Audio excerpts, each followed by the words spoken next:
Glória a Deus. Meus queridos ouvintes da Palavra de Deus, meus amigos e irmãos, que Deus venha abençoar a vida de cada um de vocês e eu vos cumprimento com a paz de nosso Senhor e Salvador Jesus Cristo para todo sempre. Meus irmãos, eu quero parabenizar a cada um de vocês, a você, meus irmãos, a você, meu amigo e amigo ouvinte da Palavra de Deus, que está adquirindo aí este material, o qual é o livro, e também você tem a oportunidade de estar adquirindo também este material em vídeo, esta videoaula, o qual o tema do livro e o tema desta videoaula é exatamente este: como morreram os apóstolos. Eu quero parabenizar você que está adquirindo aí este material. Você não somente tem aí o livro em mãos, como você também possui com muita alegria esta videoaula, ao qual eu estou disponibilizando para que você tenha aí pelo menos uma facilidade, uma simplificação, melhor dizendo, nesse sentido, para que você venha compreender um pouco melhor acerca deste assunto, acerca deste tema, sobre como morreram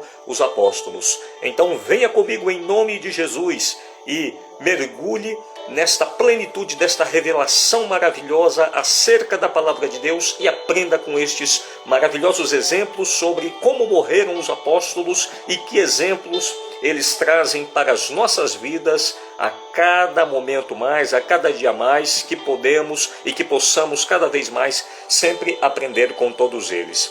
Eu quero vos convidar para ler aqui comigo um texto da Palavra de Deus que se encontra exatamente no Evangelho de Mateus.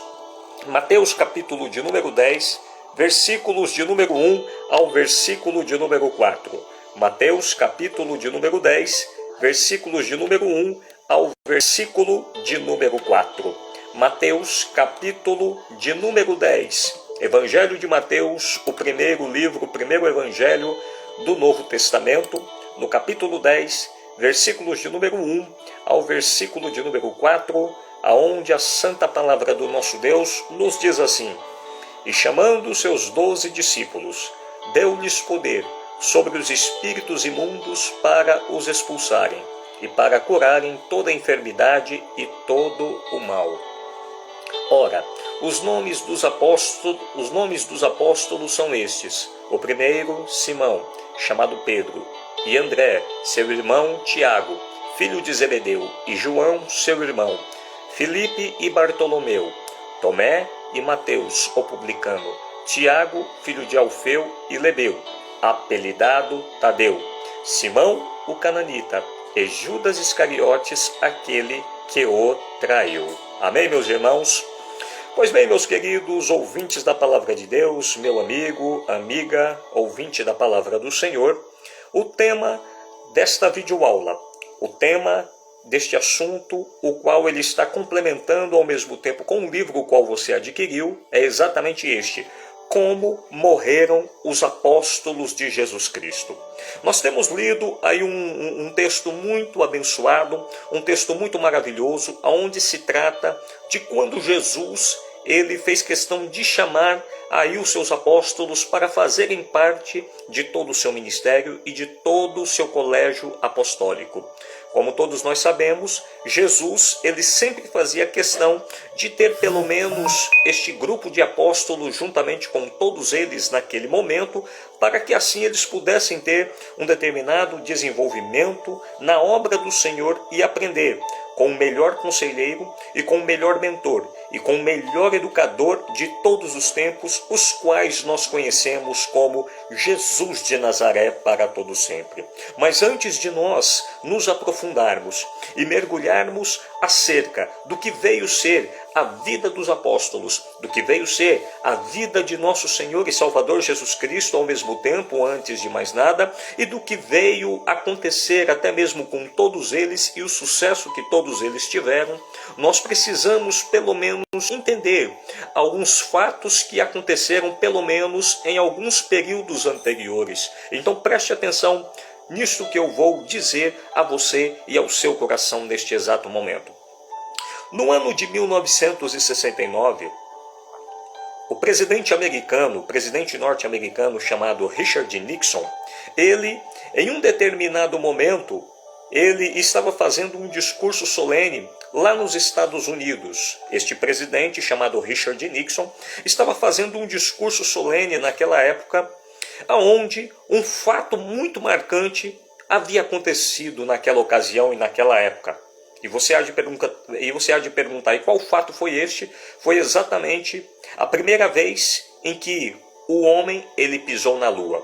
Haja visto que naquela época, na década de 60, estava acontecendo pelo menos uma guerra espacial. Ou seja, a guerra espacial, neste contexto que eu vou te explicar, exatamente a Guerra Fria, onde pelo menos duas superpotências mundiais, que eram os Estados Unidos e a Rússia, a ex-União Soviética, eles estavam tendo pelo menos uma disputa no campo espacial, onde eles estavam competindo, onde qual seria o país que conseguiria esta façanha de conseguir enviar diretamente para o sistema espacial, para pisar diretamente em território lunático, ou seja, de mandar uma pessoa para que pudesse chegar até a Lua e pisar em solo lunático. Eles estavam com esta competitividade e, por que não dizer, com este objetivo que eles certamente estavam ali naquela competição, para fazer com que o primeiro homem ele conseguisse chegar ali para pisar na Lua. E eles estavam ali naquela competição, pensando qual seria o primeiro país que alcançaria este objetivo e alcançaria este sucesso. E por incrível que pareça, os Estados Unidos eles conseguiram este objetivo fantástico, aonde um homem, o qual era o americano que se chamava Neil Armstrong, ele conseguiu pisar em território lunático, em território da Lua, naquele momento em que ele estava ali. E na hora em que ele chegou, ele começou a conversar com todas as pessoas ali de toda a América, e isto certamente acabou, de uma maneira ou de outra, se esparramando por todo o globo terrestre, onde todas as pessoas do mundo inteiro ficaram ouvindo aquela notícia e ficaram ao mesmo tempo sabendo deste objetivo fantástico que os Estados Unidos nesta Guerra Fria conseguiu alcançar. Pela primeira vez, o ser humano ele havia pisado na Lua. E nessa ocasião, quando isso aconteceu, o presidente chamado Richard Nixon, que era o presidente da ocasião lá nos Estados Unidos, ele começou em uma reunião a discursar, e ele começou a dizer as seguintes palavras: meus caros cidadãos norte-americanos, eu quero dizer a cada um de vocês que o fato mais marcante que aconteceu e que está acontecendo agora, neste exato momento, é de que um ser humano, ele conseguiu pisar na Lua e nós estamos vencendo esta guerra lá no espaço, aonde nós estamos competindo com a Rússia, com a ex-União Soviética, e estamos conseguindo vencer esta competição, esta guerra espacial, esta guerra ideológica. E o fato mais marcante que está acontecendo é de que o homem está pela primeira vez pisando na Lua. E neste meio termo, o próprio presidente chamado Richard Nixon, ele fez questão de logo naquela reunião solene passar a palavra para um evangelista protestante americano, cujo nome se chamava Billy Graham. E Billy Graham, na hora em que ele tomou o microfone para ele começar a transmitir as suas primeiras palavras, ele pegou o microfone e começou a dizer, assim que ele tomou posse do microfone, ele começou a transmitir as seguintes palavras: meus amigos ouvintes, meus amigos, meus irmãos, meus amigos em todo o planeta Terra, eu quero vos dizer da seguinte forma, e com muito respeito ao nosso querido presidente americano chamado Richard Nixon. Ele chegou ao ponto de dizer aqui que o fato mais marcante no planeta Terra foi de que o ser humano pela primeira vez pisou no território lunar, pisou no território do lunático, e aonde certamente isto podemos sim dizer que é uma façanha maravilhosa, que é uma façanha gloriosa e que é algo espetacular. Só que o fato mais marcante não foi, senhor excelentíssimo presidente, de pela primeira vez o ser humano haver pisado lá na Lua, não, de maneira nenhuma.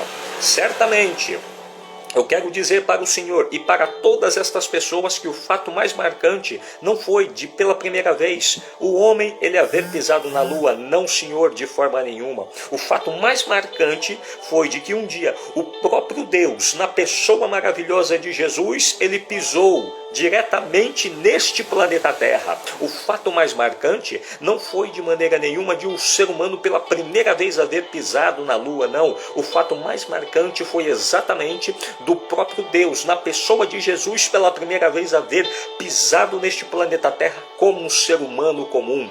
E eu vos digo, meus queridos irmãos, ouvintes da palavra de Deus, meu amigo, amiga, o que eu digo para você é da seguinte forma, que o fato mais marcante de todos os tempos é que Jesus, até os dias de hoje, ele está pisando no solo não somente desta terra, um dia ele pisou, como a ele ainda está pisando no solo do meu coração, e ele quer continuar a pisar no solo do seu coração para todo sempre. Basta com que você venha abrir o seu coração para que ele possa adentrar e ele possa transmitir diretamente neste solo do seu coração a alegria, a satisfação, a paz de todos os tempos ao qual você certamente está precisando, o seu coração precisa, o seu coração deseja, porque certamente é Ele quem garante todas estas coisas maravilhosas e confortáveis para todos os tempos, desde que nós venhamos abrir os nossos corações e deixar com que Ele venha entrar para todos os tempos. Pois bem,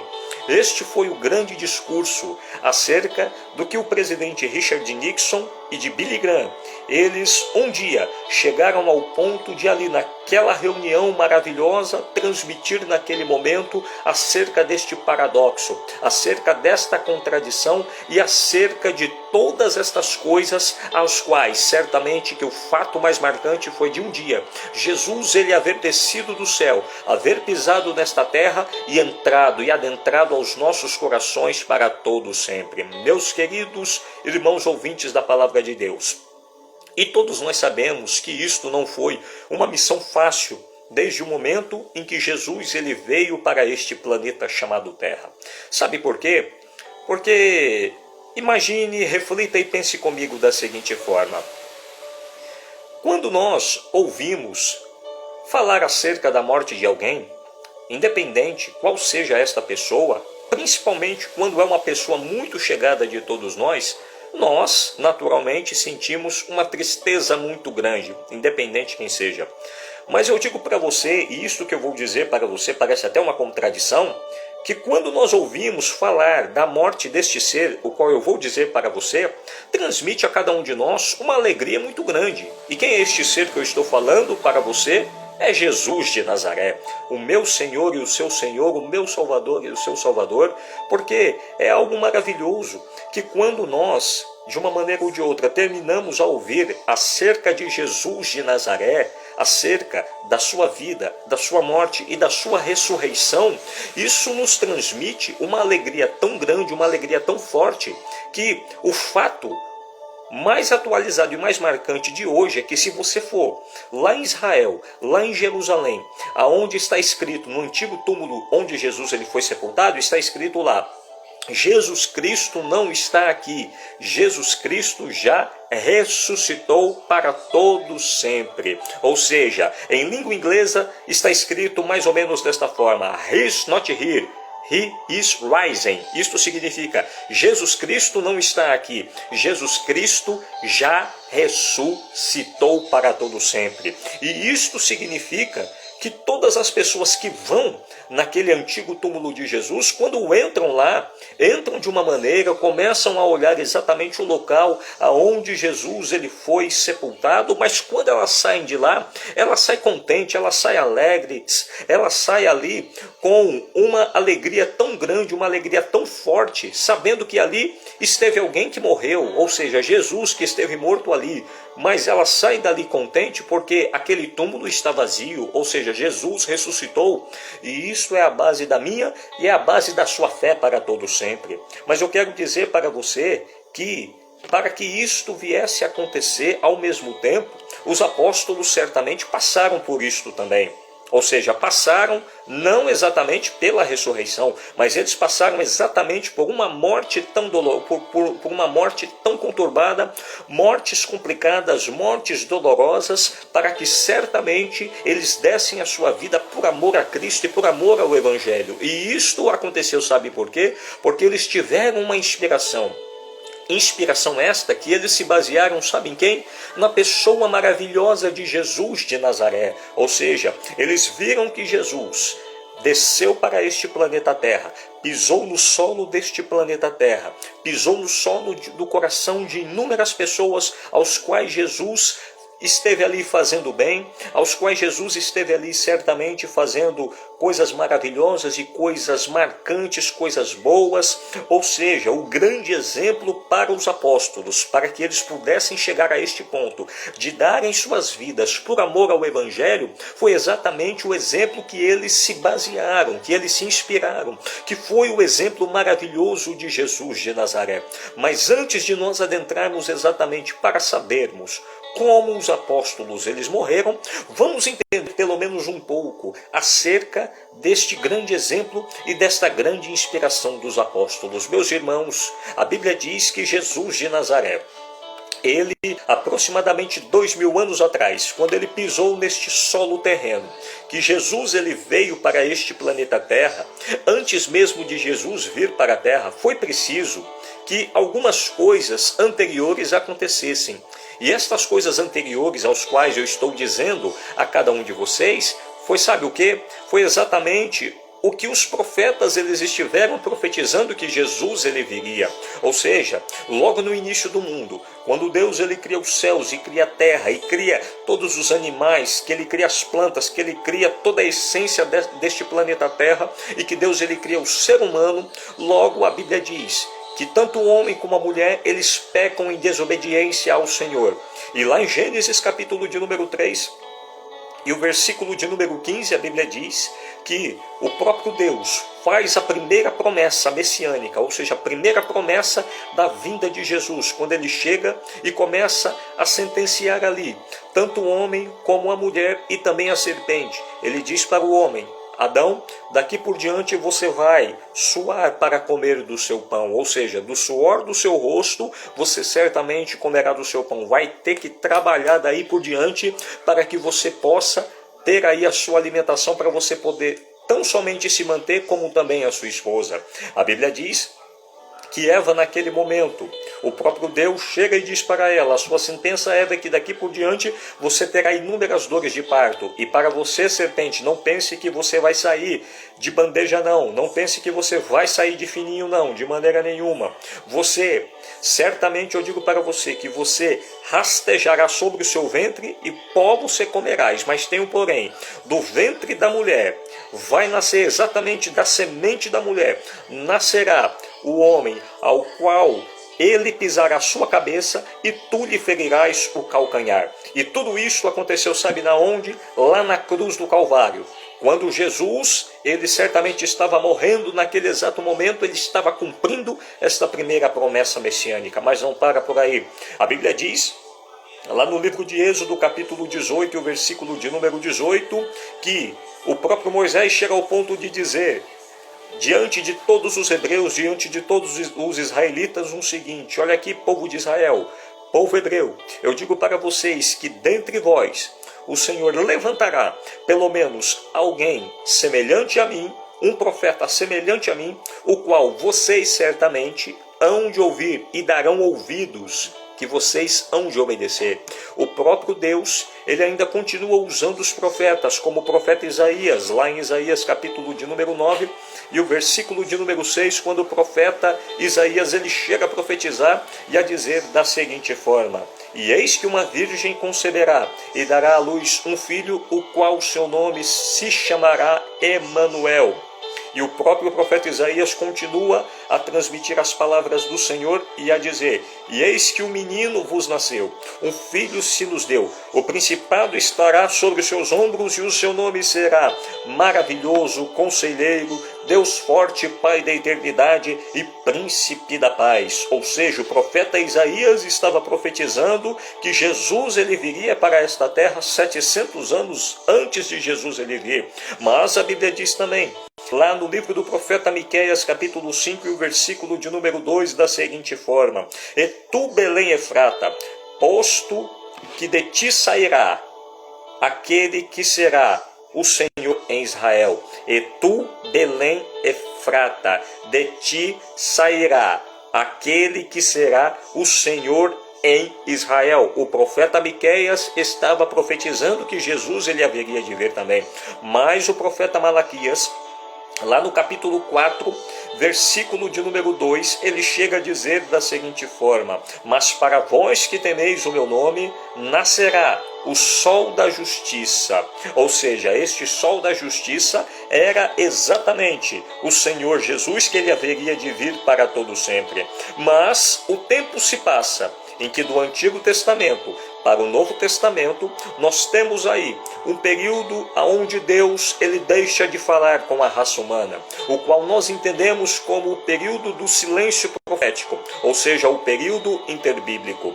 E a Bíblia Sagrada, ela nos diz que Deus ele fica pelo menos 400 anos sem falar com toda a raça humana. Deus ele não usa profeta, Deus ele não usa sacerdote, Deus ele não usa juiz, Deus não usa nenhuma liderança para falar com todo aquele povo, porque estava com o coração obstinado, estavam rebeldes naquele tempo. Então, o que acontece? Era como se Deus estivesse preparando naquele momento a terra para a chegada do Senhor Jesus. E o que acontece? A terra foi preparada como se fosse pelo menos ou seja, a Terra, o planeta Terra foi preparado como se fosse exatamente um campo para a colheita, que estava ali sendo preparado, que estava ali de uma maneira ou de outra ali sendo preparado, sendo adubado, sendo ajustado para que a semente viesse nascer naquele solo. Ou seja, esta semente, o qual eu digo para você, é exatamente Jesus de Nazaré.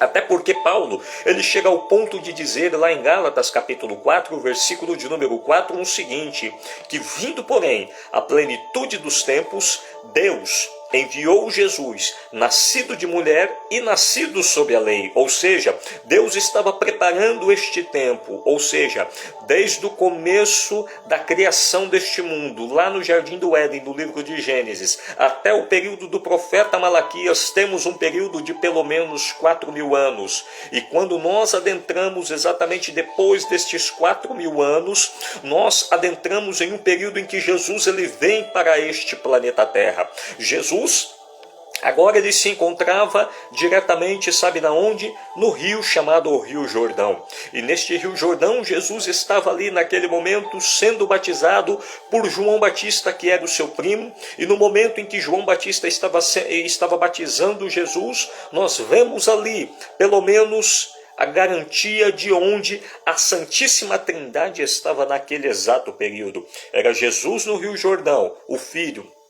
Naquele momento, o Espírito Santo descendo sobre ele, como uma pomba, semelhante a uma pomba, como uma forma corpórea, como uma pomba naquele momento, e por fim, a voz do Todo-Poderoso bradando e quebrando exatamente um jejum de palavras, quebrando aquele silêncio profético naquele exato momento, quando a voz do Todo-Poderoso estava dizendo naquele episódio da seguinte forma: este é o meu Filho amado, em quem eu me comprazo, em quem eu tenho prazer para todo sempre. Ou seja, Jesus agora estava vindo para este planeta Terra com aproximadamente 30 anos de idade que ele havia completado para começar a cumprir o seu ministério, e ele estava agora neste planeta Terra, cumprindo a missão do Pai como se fosse aquela semente, ao qual anteriormente a Terra estava preparada para o recebê-lo, para dar ali pelo menos uma grande colheita para este planeta Terra, ao qual nós vemos até hoje para todo sempre.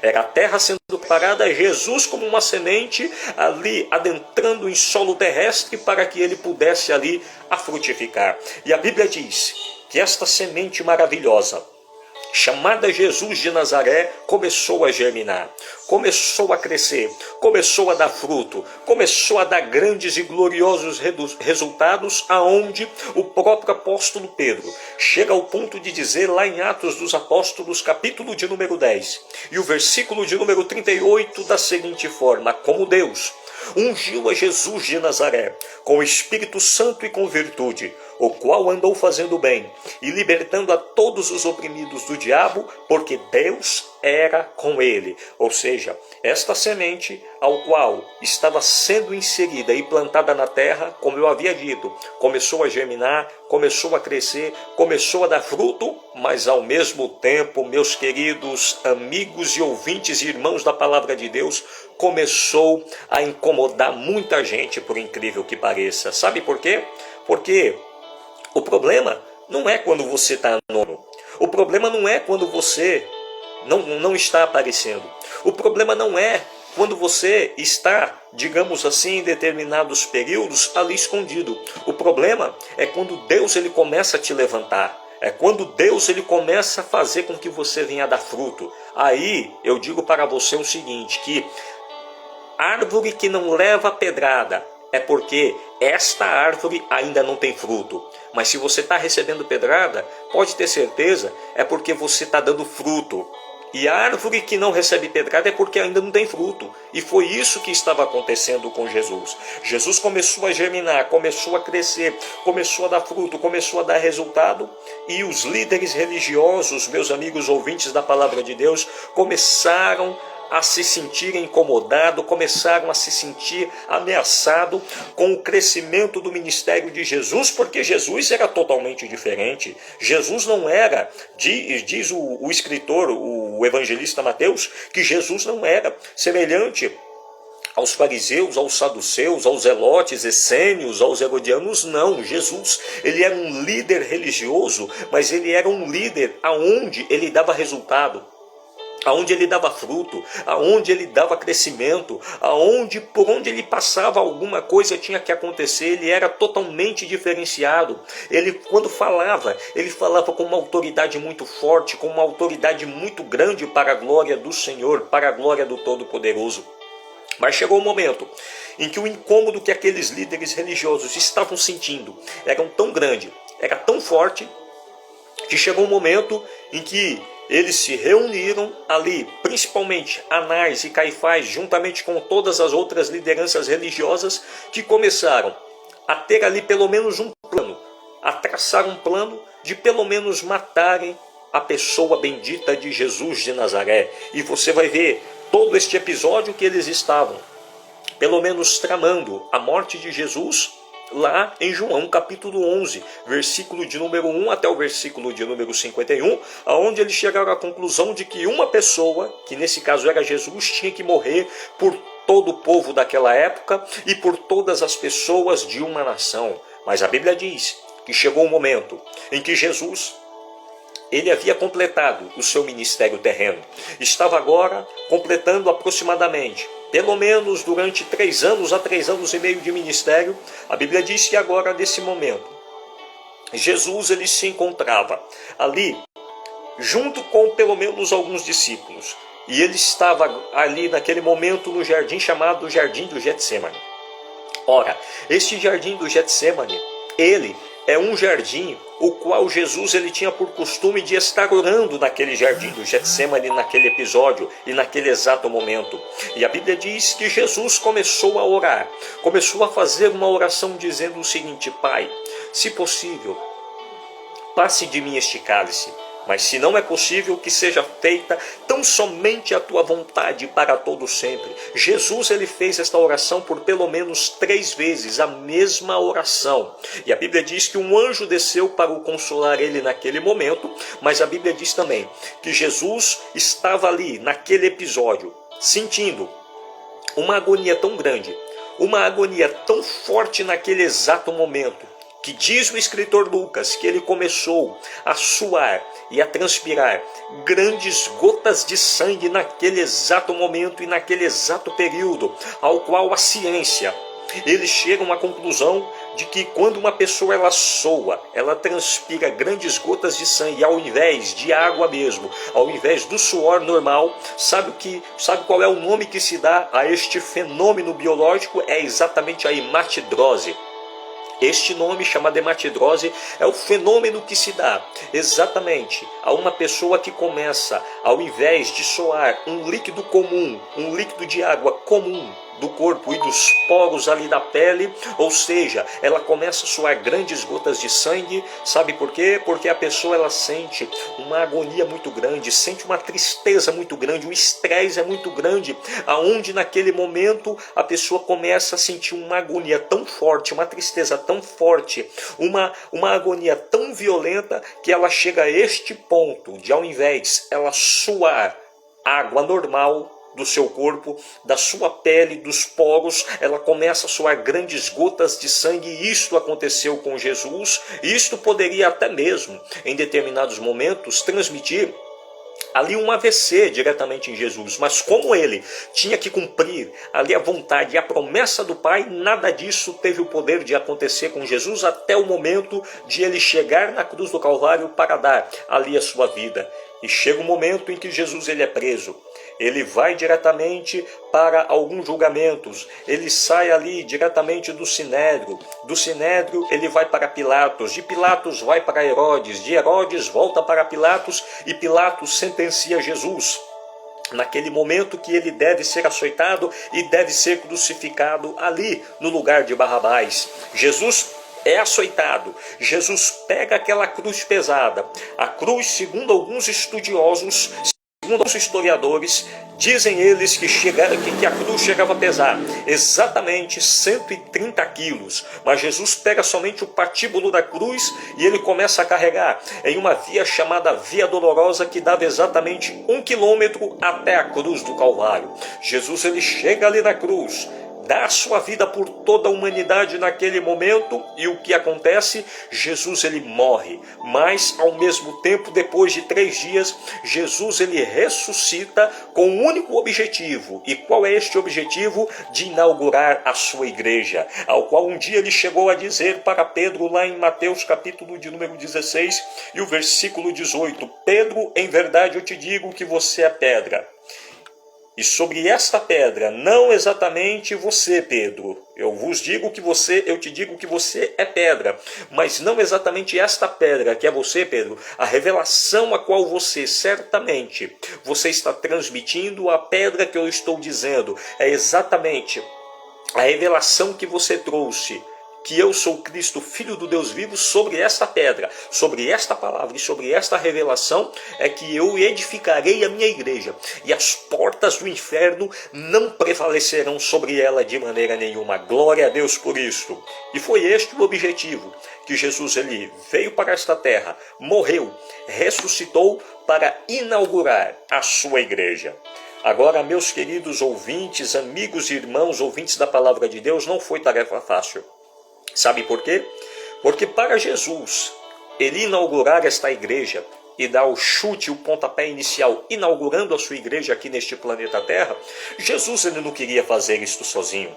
Jesus fez questão de fazer, sabe o quê? De chamar pelo menos alguns homens, de chamar pelo menos algumas pessoas, de chamar pelo menos alguns aprendizes ali para que pudessem aprender com ele algumas coisas que era preciso, para que ali ao mesmo tempo,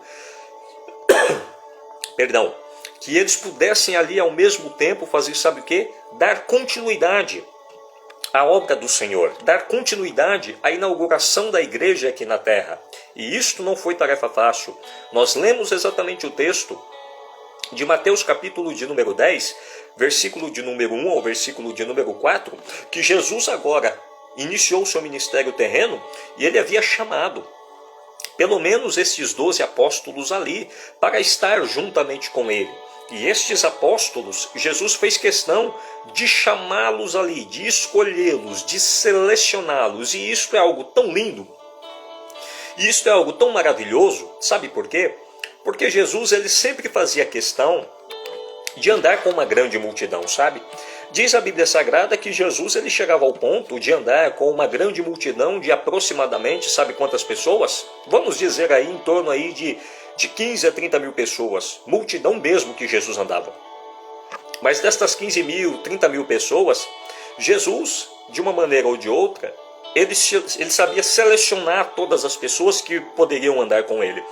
Digamos assim, dessas 15 mil, 30 mil pessoas, Jesus ele selecionou 70 discípulos para saírem de dois em dois para pregarem, para evangelizarem.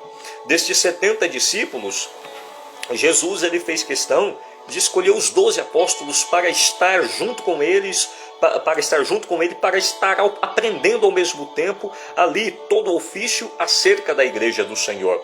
E destes 12 apóstolos, Jesus ele tinha 3, os quais eram os mais chegados ali dele, que era Pedro, Tiago e João. E desses 3, Jesus tinha um ainda que era mais chegado ainda, o qual era João Evangelista. Então Jesus, ele sabia muito bem selecionar todas as suas amizades e sabia exatamente selecionar os seus apóstolos, as pessoas que haveriam de andar com ele, para que eles pudessem, pelo menos ali, estarem recebendo um aprendizado que faria total diferença na vida deles. Mas não pense você que estes apóstolos eram pessoas fáceis de se lidar. Não, de jeito nenhum. Para você ter uma ideia, estes apóstolos, eles eram tão difíceis de se lidar que o próprio Jesus chegou a dizer, lá em Marcos capítulo de número 9, e o versículo de número 20, 21, 22, 23, que Jesus chegou ao ponto de chamar eles de geração incrédula. Ó geração incrédula, até quando eu estarei convosco? Até quando eu estarei com todos vocês? Sabe? E por quê? Porque eles não conseguiram expulsar pelo menos um demônio daquele jovem, o qual o pai chegou para eles e fez uma petição. E fez ali um pedido naquele momento dizendo o seguinte: olha, expulsem o demônio deste meu filho, que já faz tempo que ele está desse jeito e ele certamente não consegue ser liberto de maneira nenhuma. E quando Jesus ele ficou sabendo, depois que ele estava voltando do Monte da Transfiguração, o que estava acontecendo naquele exato momento? Jesus ficou sabendo que eles não conseguiram expulsar o demônio daquele jovem e Jesus chamou eles de ó geração incrédula. Até quando eu estarei convosco? Como eu estava dizendo para cada um de vocês, estes discípulos não eram pessoas fáceis de se lidar. Sabe por quê? Porque algumas outras pessoas que eram até anônimas, tinham uma facilidade de se lidar melhor ainda do que os próprios apóstolos. Melhor ainda do que os próprios discípulos naquele exato momento. Sabe por quê? Por exemplo, a mulher samaritana, o primeiro encontro, o primeiro contato que ela teve com Jesus, ela se tornou uma missionária que trouxe uma cidade inteira ali para Jesus.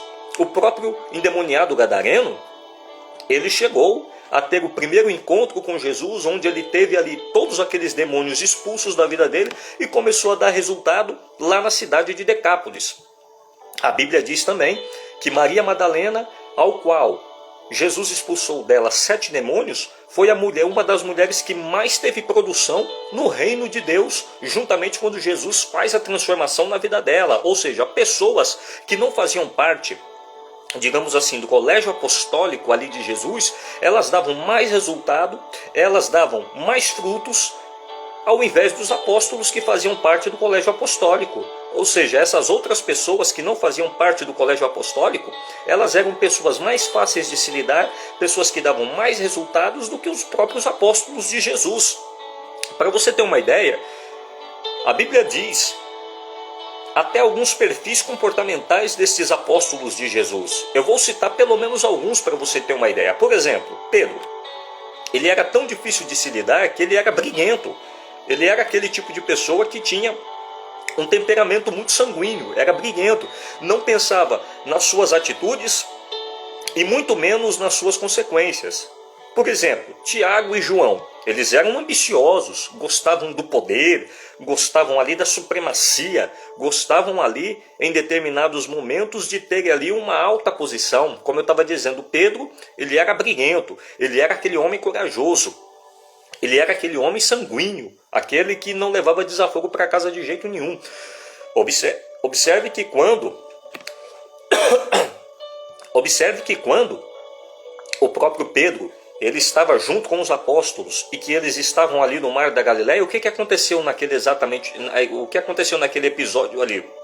A Bíblia diz que ele mesmo teve a coragem e a audácia de dizer: Senhor, se és tu, faça com que eu possa ir ter contigo pelas águas. Jesus ordenou que ele fosse e ele foi mesmo, sabe? Então ele era aquele homem audacioso, aquele homem corajoso naquele momento. Por exemplo, Tiago e João, eles eram ambiciosos, gostavam do poder. Não é à toa que um dia eles chegaram para Jesus, usaram até a mãe deles para dizer o seguinte: Senhor, quando o Senhor estiver no seu reino, faça com que os meus filhos, eles estejam do lado do Senhor, um à sua direita e outro à sua esquerda. Tinham aquela ambição do poder, da grandeza. Tomé, ele era incrédulo, porque ele chegou ao ponto de dizer: se eu não ver Jesus com os meus próprios olhos e não o tocar e apalpar e não tocar nos seus ferimentos, nas suas feridas, eu não vou acreditar de maneira nenhuma. Era aquele tipo de pessoa que ele tinha que ver para crer.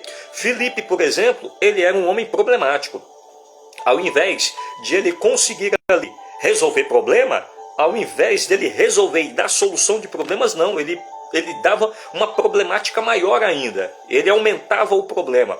Jesus chegou diretamente naquele episódio em que Jesus estava com a multidão, em que Jesus ele pediu para os discípulos dar de comer aquela multidão, e o que aconteceu?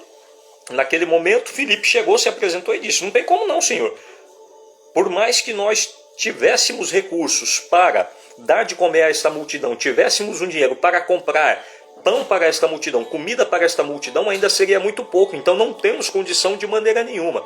Até que teve até o ponto de um jovenzinho, um menino, ele se apresentar com 5 pães e 2 peixes, coisa que era a missão dos apóstolos terem ali a coragem e a audácia, mas foi preciso o próprio Jesus usar um menino para apresentar diante de todos eles e dar uma lição com 5 pães e 2 peixinhos para que Jesus pudesse fazer o milagre. Ao invés dele conseguir, ao invés dele conseguir resolver o problema, não, ele problematizou, aumentou o problema mais ainda.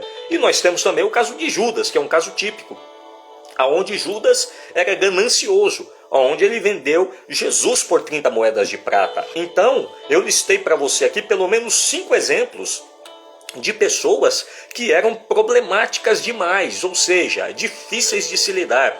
E você imagina, Jesus ter que lidar com essa raça de gente, com essa classe de gente durante pelo menos 3 anos a 3 anos e meio. E você há de me perguntar isso: mas pastor Erasmo, por que Jesus ele achou por bem de gastar 3 anos a 3 anos e meio com todas essas classes de pessoas que eram os apóstolos?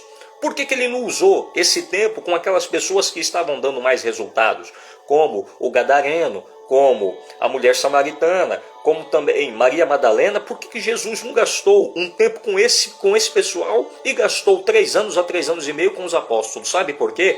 Porque Jesus escolheu todos eles para serem ali exatamente os seus 12 apóstolos que viessem aprender com ele. Ou seja, Jesus ele estava querendo dar, durante esse período de tempo, 3 anos a 3 anos e meio, o quê? Uma resistência espiritual naquele exato período, naquele exato episódio. Eles precisavam de uma resistência espiritual a ponto de lá na frente eles darem a sua vida por amor a Cristo, por amor a Deus, por amor ao Espírito Santo e por amor à causa do Evangelho. Era como se eles estivessem durante esse tempo de 3 anos a 3 anos e meio recebendo ali, por que não dizer, uma estrutura, uma resistência espiritual naquele exato período e naquele exato episódio. Era como se nós pudéssemos colocar aqui em uma comparação da seguinte forma: era como se eles estivessem passando por uma determinada cirurgia, mas para que eles pudessem passar por uma cirurgia, eles fossem anestesiados. Ou seja, eles precisavam, antes de mais nada, receberem a anestesia do Espírito Santo, através mesmo do batismo e da capacitação do Espírito Santo no dia de Pentecostes, para que eles pudessem ali receberem as cirurgias da vida, ou seja, as pancadas da vida que bateriam com força sobre eles, para que eles pudessem ter uma resistência para suportar o peso ali daquela cirurgia, para suportar ali os cortes da cirurgia, para que eles pudessem resistir às pancadas da vida naquele momento. E foi por isso que Jesus achou por bem gastar pelo menos exatamente 3 anos a 3 anos e meio ali com aqueles apóstolos, ali com aqueles discípulos, gastando tempo tanto no período da manhã, o período da tarde, o período da noite, onde eles pudessem receber ali uma capacitação, um aprendizado, uma mentoria, um treinamento tão maravilhoso da parte do nosso Deus. E foi isso que aconteceu, a ponto de, com esta capacitação, a ponto de, com este tempo gasto de 3 anos a 3 anos e meio, a ponto de eles receberem o poder e o batismo com o Espírito Santo, e a ponto de eles começarem a pregar o Evangelho lá na frente, eles começarem a dar as suas vidas por amor à causa de Cristo e morrerem por conta do amor que eles tinham à pessoa do Pai, do Filho e do querido e glorioso Espírito Santo, e à causa do Evangelho. Mas, como estou dizendo para você, meu amigo ouvinte da Palavra de Deus, meu amigo, amiga, meu irmão, você que está adquirindo aí este livro e também esta videoaula, eu quero dizer para você o seguinte, que a pergunta que não quer calar é exatamente esta: como morreram os apóstolos de Jesus Cristo? Como todos estes apóstolos, eles morreram? Eu quero dizer aqui para você, e quero começar aqui a listar, pelo menos como todos estes apóstolos de Jesus chegaram ao ponto de morrer e darem as suas vidas por amor a Cristo e por amor ao Evangelho. Vamos lá. Em primeiro lugar, nós temos o evangelista Tiago. Nós temos o Tiago, que ele morreu decapitado por Herodes. Este foi o primeiro apóstolo que morreu, que foi martirizado e que foi decapitado, o seu pescoço cortado pelo rei Herodes lá de Jerusalém.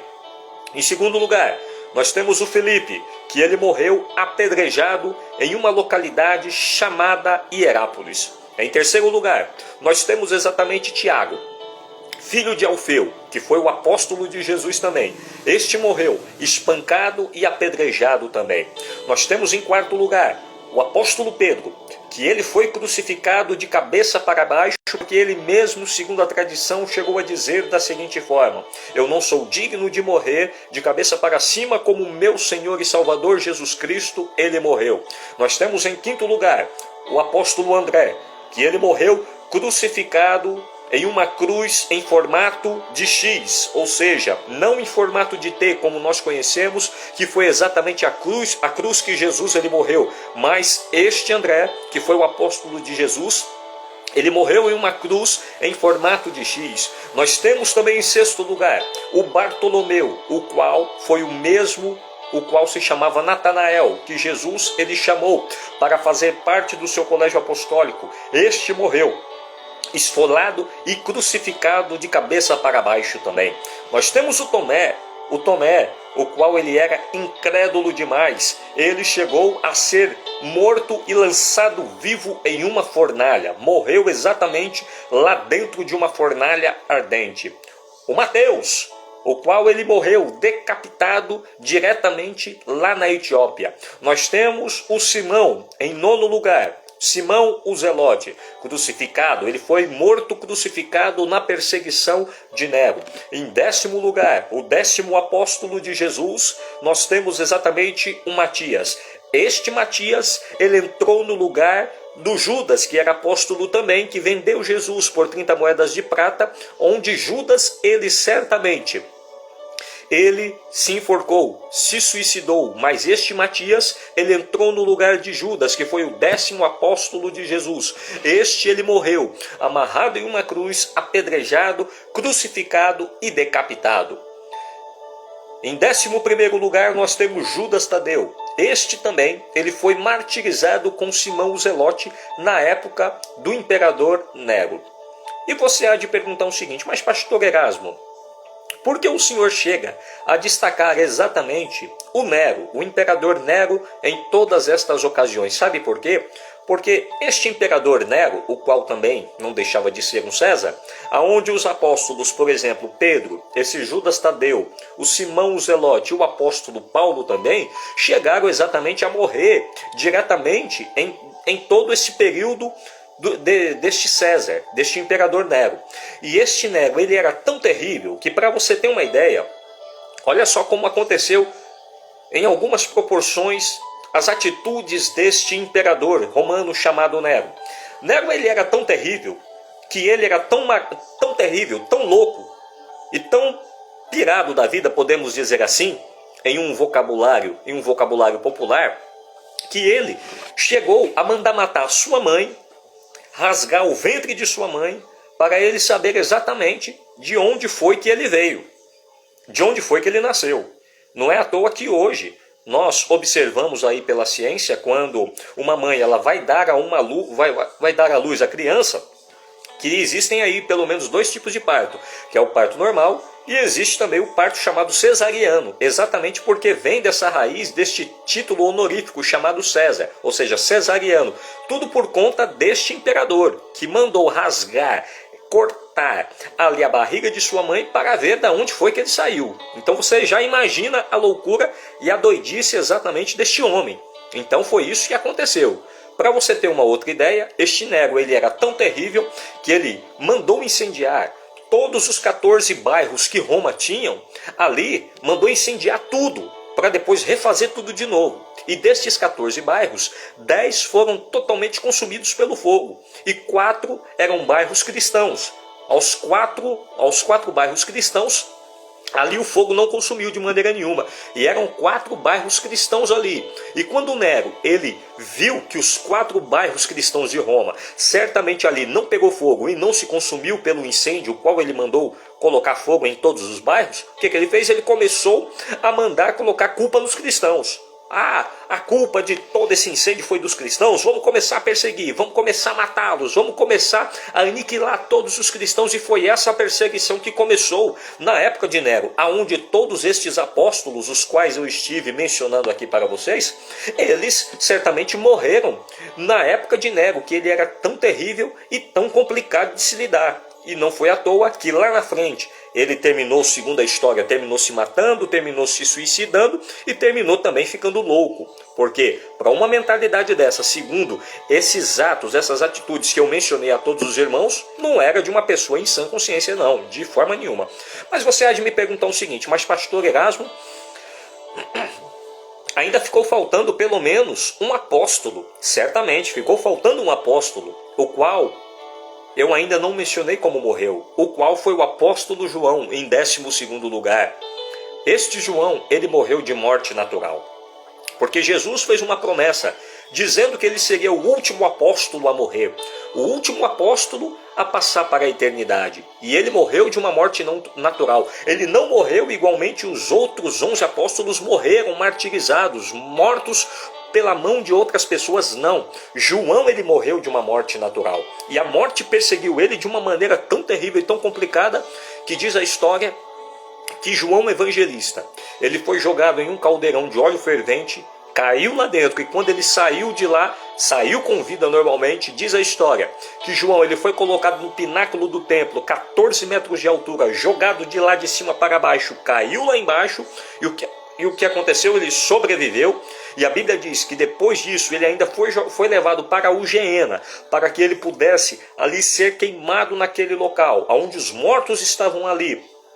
E ali naquele local, pelo menos 4 horas antes de eles tocarem fogo em João, o que aconteceu? João ele sai dali, entra em Jerusalém, e quando todas aquelas autoridades romanas vê que João ainda está vivo, pegam ele como um criminoso, levam para a ilha de Patmos, que hoje é a atual Turquia.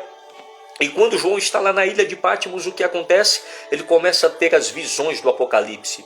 E a Bíblia diz também que este João Evangelista, ele chega ao ponto de morrer de uma morte natural.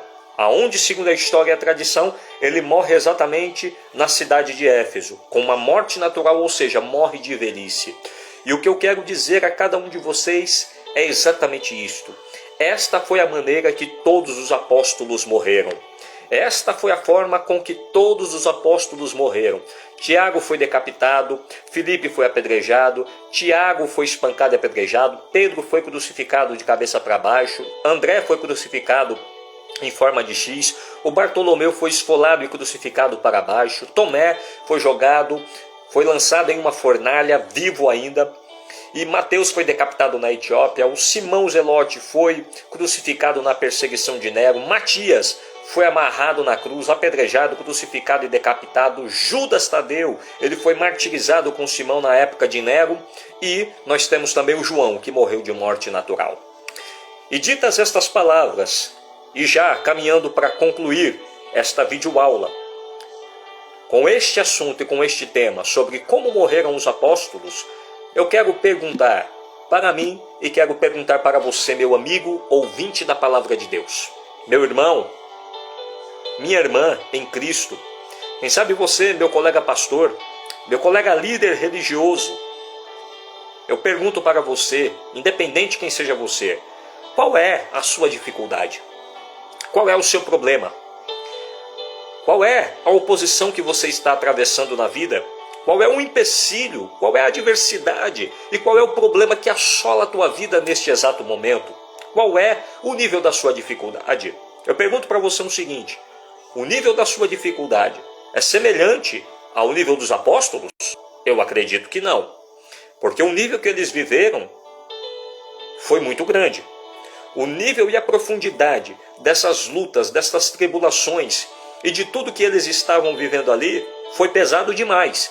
E mesmo assim, eles não desistiram do caminho com Cristo, o qual havia escolhido eles um dia para que eles pudessem dar ali a continuidade à Igreja Santa do Senhor Jesus. Não é à toa que o próprio apóstolo Paulo, em reconhecimento a estes apóstolos, ele chega ao ponto de dizer, em Efésios capítulo 2, o versículo 20, da seguinte forma, que existe o fundamento dos profetas e o fundamento dos apóstolos de Jesus Cristo.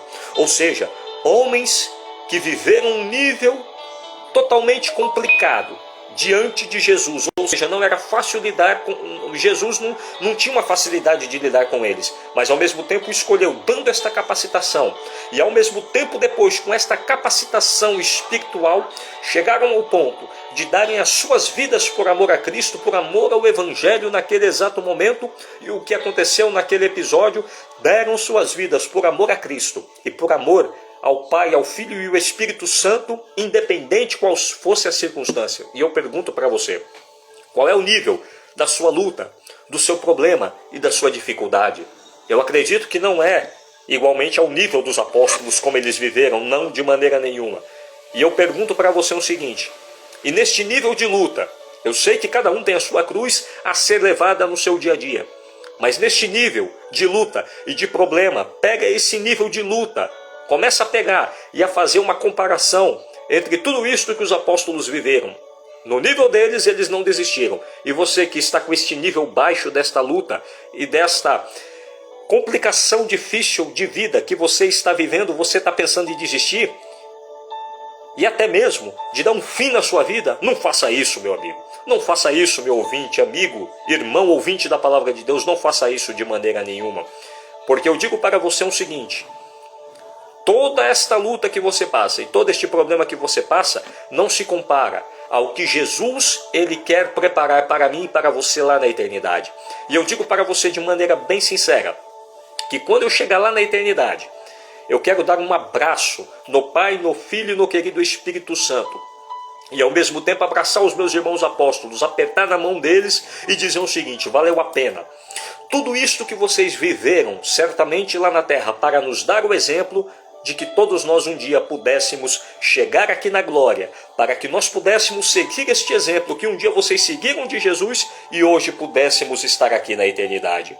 Mas eu digo para você, a minha alegria não será somente ver a Santíssima Trindade, o Pai, o Filho e o Espírito Santo, não.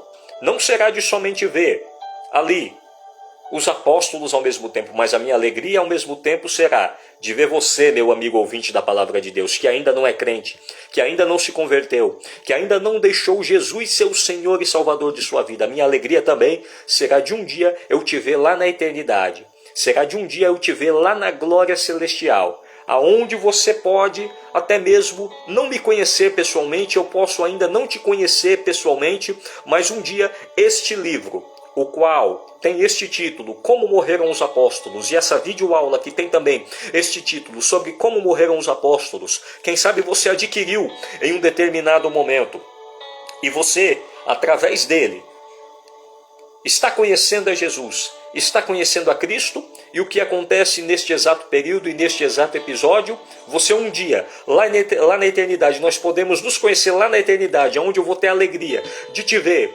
Quem sabe nós não vamos nos conhecer aqui na terra, mas lá no céu, chegarmos lá, certamente vai acontecer o seguinte, você vai se apresentar para mim e dizer o seguinte: Pastor Erasmo, nós não nos conhecemos na terra, mas chegamos aqui na eternidade, um dia eu adquiri aquele seu livro sobre como morreram os apóstolos, ou qualquer outro livro do Senhor, e através daquela leitura, através daquela videoaula, eu pude conhecer a Cristo como meu único, suficiente, eterno e exclusivo Salvador. Recebi a Cristo como meu Senhor e Salvador para todo sempre, e o que aconteceu? Eu cheguei aqui na eternidade, e graças à leitura daquele livro, e graças à minha visualização daquela videoaula, por aprender mais acerca de nosso Senhor e Salvador Jesus Cristo, eu pude chegar aqui na eternidade, eu pude chegar aqui no céu. E eu digo para você, meu querido ouvinte da palavra de Deus, não perca esta oportunidade de maneira nenhuma. Como eu estava dizendo para você, a minha alegria não vai ser somente de quando chegar lá na eternidade,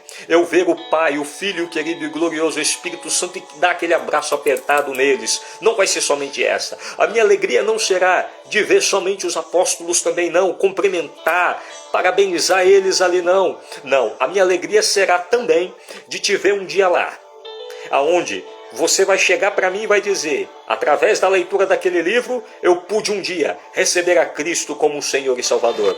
E quem sabe você está me perguntando da seguinte forma: mas Pastor Erasmo, como é que eu posso deixar esta alegria já concretizada, começada aqui dessa terra, para que um dia possamos chegar lá na eternidade com esta alegria concretizada exatamente deste cenário, o qual o Senhor está mencionando, o qual o Senhor certamente está aí transmitindo e refletindo e expondo aí a cada um de nós. Sabe qual é o passo principal? É você receber a Cristo como único, suficiente, eterno e exclusivo Salvador. Sabe por quê? Porque se existe uma palavra ao qual o céu ele se resume, é surpresa. Porque quando chegarmos lá na eternidade, em que vemos tão somente a Santíssima Trindade, a pessoa do Pai, do Filho e do querido e glorioso Espírito Santo, pessoas que nós nunca imaginávamos que poderia estar lá, estará, para nossa surpresa, para todo sempre. Mas isto só pode ser concretizado a partir do momento em que você, meu amigo, ouvinte da palavra de Deus, ter esta decisão de receber a Cristo como único, suficiente, eterno e exclusivo Salvador. E quem sabe você está dizendo da seguinte forma: ah, Pastor Erasmo, eu quero tomar essa decisão, eu quero começar a concretizar todo este plano que o Senhor chegou ao ponto de dizer de que um dia podemos nos encontrar lá na eternidade, e que esta vai ser uma alegria muito grande do Senhor. Vai ser uma alegria muito grande e uma alegria muito forte e muito abençoada da parte de Deus. E sabe como é que você começa a cumprir esta alegria? Sabe qual é o primeiro passo? Você receber a Cristo como único e suficiente Senhor e Salvador de sua vida. E neste passo, você só conclui exatamente fazendo esta oração a qual você pode começar a fazer neste exato momento, aonde você certamente pode orar juntamente comigo, e vamos orar. E nesse momento, o Senhor vai decretar a salvação na sua vida para a glória do Pai e do Filho e do glorioso Espírito Santo. Onde quer que você esteja neste momento, ore comigo. Coloque a sua mão exatamente na tela aí do seu celular, do seu computador, independente qual seja o seu aparelho em que você esteja aí nesse momento me ouvindo, aonde você esteja me vendo. E nesse momento, quem sabe, você quer receber a Cristo como Senhor e Salvador de sua vida. Então ore comigo. Este é o passo para que você possa ir para a glória, que você possa ir para o céu neste exato momento. Ore comigo neste exato momento. Senhor, nosso Deus e nosso Pai Todo-Poderoso, eis aí, ó Deus, a Tua palavra, ela foi transmitida. A Tua palavra, ela foi pregada. A Tua palavra, ó Deus, ela foi refletida neste momento, nos transmitindo exatamente, ó Deus, como morreram os apóstolos de Jesus Cristo, como eles deram suas vidas por amor ao Evangelho e por amor à causa de Cristo. E nesse momento, ó Deus, esta pessoa que está passando por este problema, é bem verdade que este problema não entra, ó Deus, aí em um nível em comparação com o que os apóstolos viveram, mas esta vida, ó Deus, esta pessoa que quer receber a Cristo como único, suficiente, eterno e exclusivo Salvador de sua vida, que o Senhor venha escrever o seu nome no livro da vida e purificar a vida dela de todo pecado através do sangue de Jesus que um dia foi derramado por todos nós lá na cruz do Calvário. Que o Senhor, ó Deus, venha a partir deste momento, através da pessoa do Pai, do Filho e do querido e glorioso Espírito Santo, decretar a salvação, ó Deus, e definir a salvação sobre a vida desta pessoa, ó Deus. Que esta pessoa esteja salva, que ela esteja liberta, que ela esteja curada. E nesse momento, independente qual seja o problema em que ela esteja vivendo, seja problema familiar, seja problema de desemprego, seja, ó Deus, problema de saúde,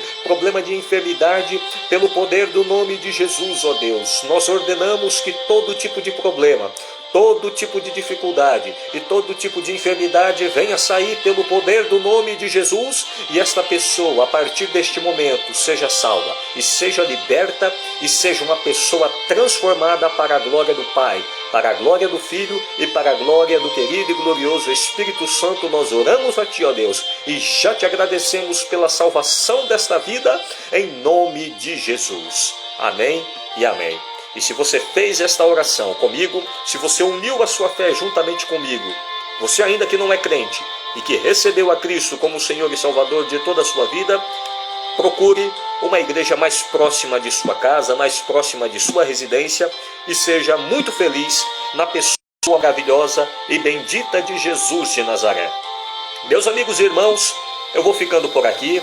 Esta é mais uma videoaula produzida em complemento com um livro, cujo título é Como Morreram os Apóstolos. Eu vou ficando por aqui e peço a Deus que Ele te abençoe a cada momento mais. E que o Senhor te abençoe e te guarde. O Senhor faça resplandecer o seu rosto sobre ti e tenha misericórdia de ti. O Senhor sobre ti levante o seu rosto e te dê a paz. Em nome do Pai, do Filho e do querido e glorioso Espírito Santo. E que a estrada se erga ao encontro do seu caminho. Que o vento esteja soprando sempre sobre a sua existência. Que o sol brilhe quente sobre a sua face. Que a chuva caia suave sobre os seus campos. E até que nos encontremos de novo, que Deus te guarde na palma de sua mão. Amém e amém. Deus te abençoe, em nome de Jesus.